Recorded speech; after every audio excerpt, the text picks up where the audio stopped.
अभिषेक कुमार का बाहर आते साथ पहला एविक्शन इंटरव्यू आ चुका है। यहाँ पर अभिषेक का रो रो कर हुआ है बुरा हाल।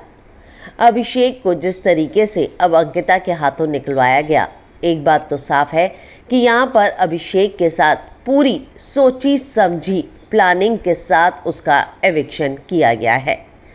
यहाँ पर वो बाहर जाने के लायक, यानी कि बाहर उसे भेजा जाए, वो नहीं था।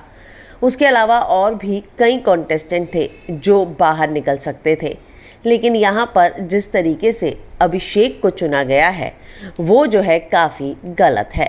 हम आपको बता दें कि अभिषेक ने अपने इंटरव्यू में ये साफ कहा है कि यहाँ पर मेरे साथ अनफेयर हुआ।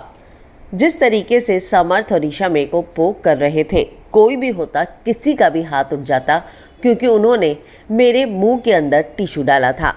और मुझे इतना ही कहना है कि घर के अंदर तो मैंने उससे एक ही मारा, अगर बाहर इस तरह की हरकत हुई होती तो 2-3 तो मैं लगा ही देता।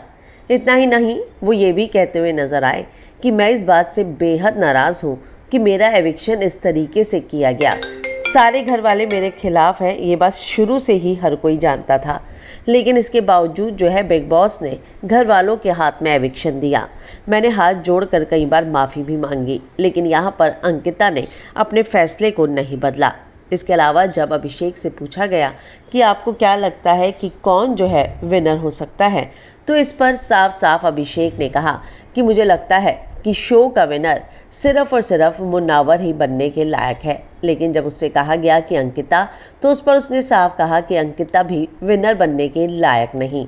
यहाँ पर अगर कोई विनर की ट्रॉफी ले जाने के लायक है तो वो सिर्फ और सिर्फ मुन्नावर फारूकी है। लेकिन क्या वो घर में वापसी करेंगे, इस पर अभिषेक ने कहा कि मैं सलमान सर से ज़रूर बात करूँगा। मैं सलमान सर से ये बात कहूँगा कि मेरे साथ जो चीज़ें हुई हैं उसके बाद क्या मेरा हाथ नहीं उठना चाहिए था, क्योंकि मैंने हाथ रिएक्शन में उठाया है। सबसे पहले तो समर्थ ने मेरे मुंह में टिश्यू डाला था। तो अब एक बात तो तय है कि यहाँ अभिषेक बहुत बुरी तरह टूट चुके हैं।